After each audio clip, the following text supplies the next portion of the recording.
朋友们，你有没有过这样的经历？面对突如其来的巨变，你的大脑一片空白，身体像被冻住般完全失控。很多人以为勇气和智慧是破局的关键，却忽略了一个核心基础，那就是定力。定是什么？某种角度，就是将意识定于一处，将念头安住于一处。有定力功夫的人，甚至可以将意识长时间定于喜悦中，或是安于清静中。这也是所谓万法唯心造的表现。如果想提升定力，首先需要从道理上明白所谓的定的是什么。要被定住的并不是内心本身，而是心中产生的念头和情绪。从这个角度来说，起初所有让人念头安静、情绪平静的修行方法，可以说都是可取的。相反，另一些倡导能给人带来利益、带来好处，让人心潮澎湃、心生向往的法门，却往往会让人误入歧途。因为这样的法门会让我们的念头、情绪波澜起伏，情绪与念头起伏不定，苦乐变化，患得患失等等，便属于无明的轮回。只有时常让意识处于无念、无情绪的清明中，才算是有了定力。此外，意识如果有了定力，假如你愿意，甚至可以使意识在一段时间内定于喜悦、幸福、丰盛之中，就仿佛孤身一人便已经达成了尘世的圆满成就，解脱了尘世所有烦恼。而这样的定力通过系统的禅修方法是完全可以实现的。最简单的一种修定方法便是数息。呼吸时用意识去数呼与吸之间的间隔，这样的方法便是将意识与念头定在了呼与吸之间的清明间隙中。在均匀绵长的呼吸中，如果你能不间断地将息从1数到100而不被一时妄想打断，那么可以说就有了初步的定力。而从1数到100的过程中，种种念头和妄想可能会层出不穷。如果你认为这个方法很无聊、很枯燥，仅仅有这样的想法产生，便已经是意识丧失了定力，被想法牵着走了。除此之外，过程中我们还可能会被某个回忆打断，然后被念头带走了很久，才反应过来自己原本在数息，在修定力。也可能在某一时刻开始思考某个深刻的道理和问题，或是想起了智慧，想起了观点，想起了圣贤的教导，却忘记了自己在数息。而实际上，数息的作用就是让意识摒弃一切智慧的、愚蠢的、过去、未来、现在的念头，只是一次次地定在息上。这个就是定力的初步培养，而且这种定力的培养会越来越强大，越来越深邃，以至于某一时刻我们无需刻意专注，念头妄想便自然不生了，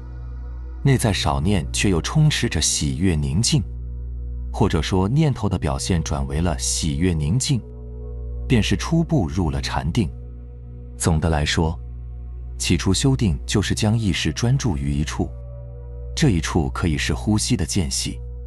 也可以是身体的某个部位，或者是自己善巧发明的任何一处。总之，就是一段时间内将意识锚定在这一处，一旦有妄想念头出现，立刻回到这一处，如此循环往复，犹如意识与妄想进行一场拔河。一旦妄想出现，意识就立刻拉回原本专注的那一处，而后越能够专注于一处，心灵的定力也就越强。在这样的定力之中，烦恼妄想便没有了发生的机会，情绪也便处于清静之中。这也便是修定的基本原理和初步的办法，将意识专注于一处，在专注之中使惯性的念头、情绪、妄想不发生，从而使心灵定于清静中。修定的过程也犹如一些善于念佛和持咒的人，他们从早到晚都能将意识安住在一句佛号、一句咒语中。他们甚至忘记了一天之内意识能够念诵多少句佛号。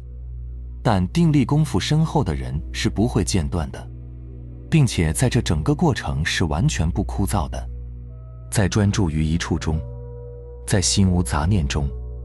心灵本有的祥和与宁静便会浮现。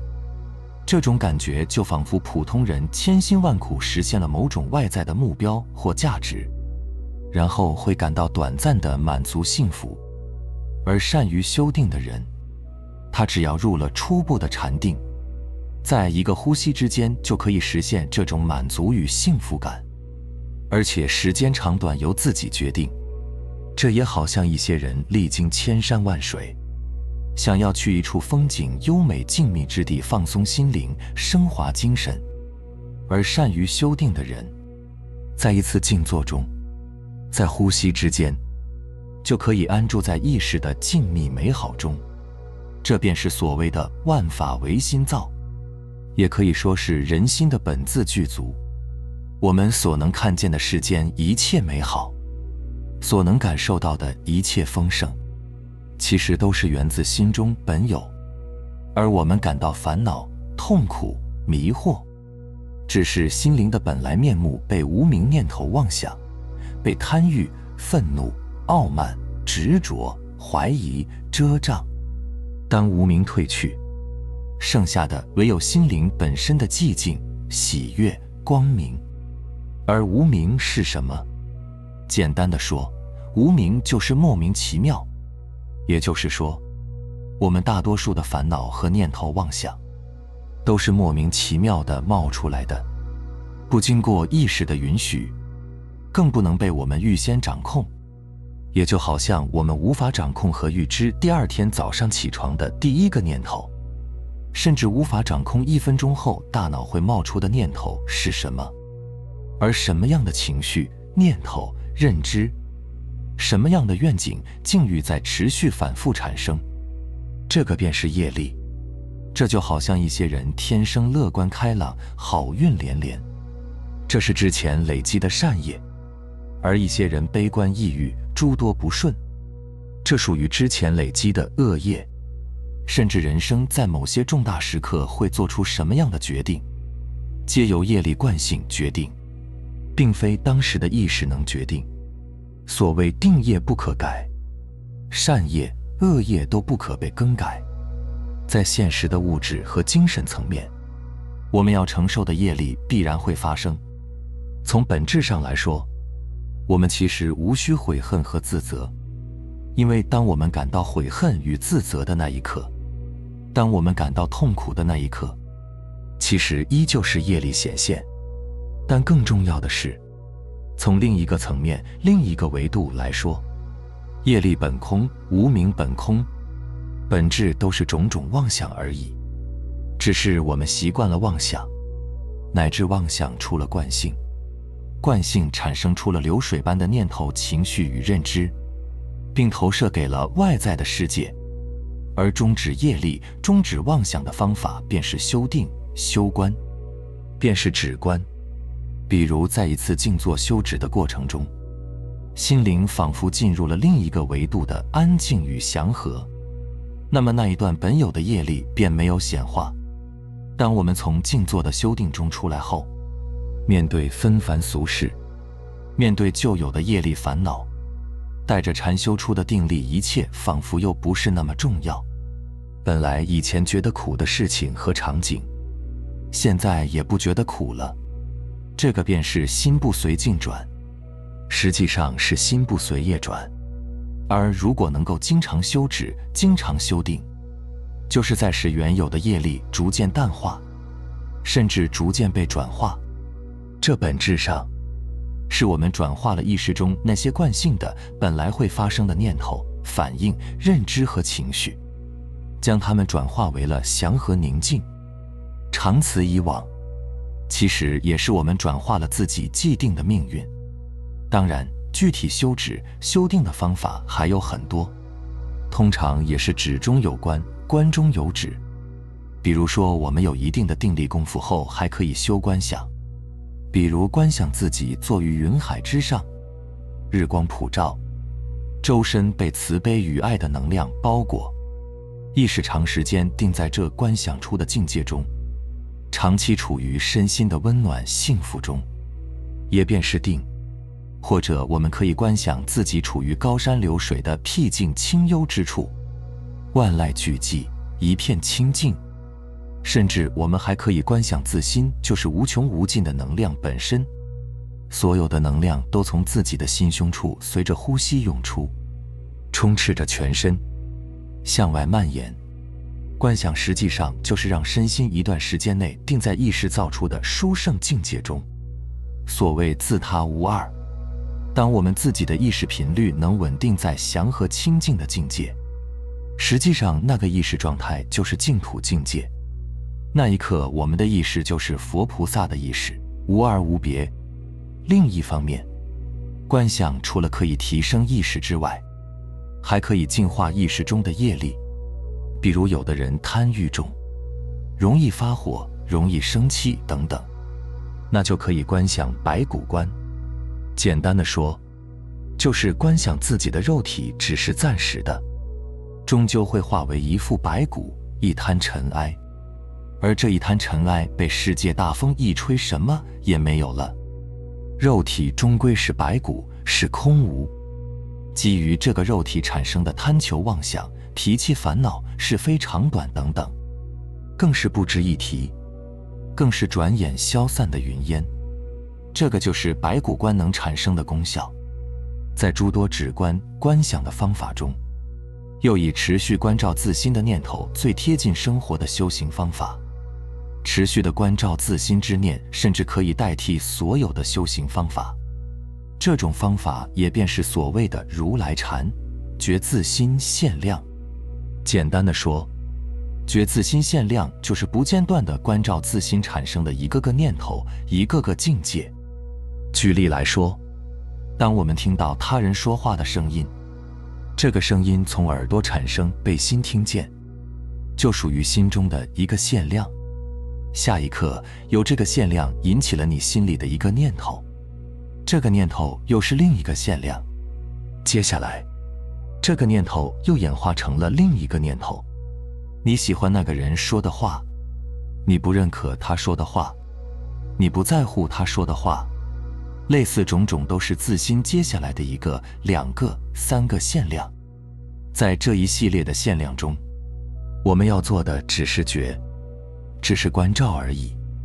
不要试图去改变和纠正任何的限量，哪怕那一刻的限量是厌恶和烦恼的，因为想要改变和纠正的念头与动机已经属于另一个限量。要做的只是觉，一切只是觉而已。但是也不要认为自己是觉，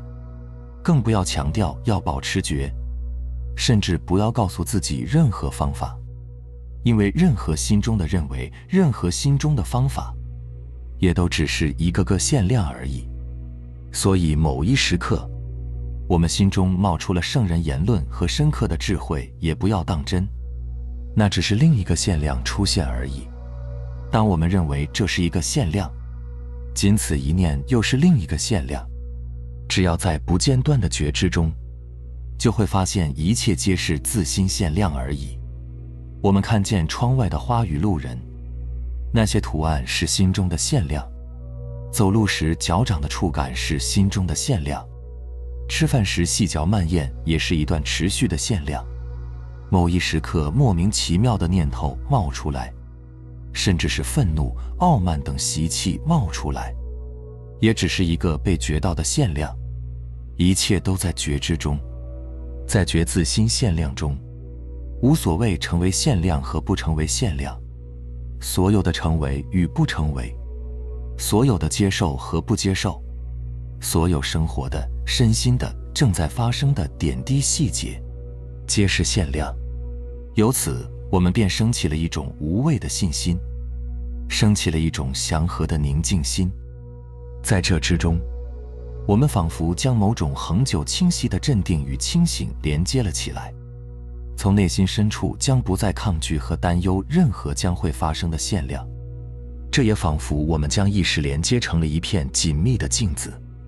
任何意识中发生的念头与认知都不会被遗漏，都被镜子不间断地映照。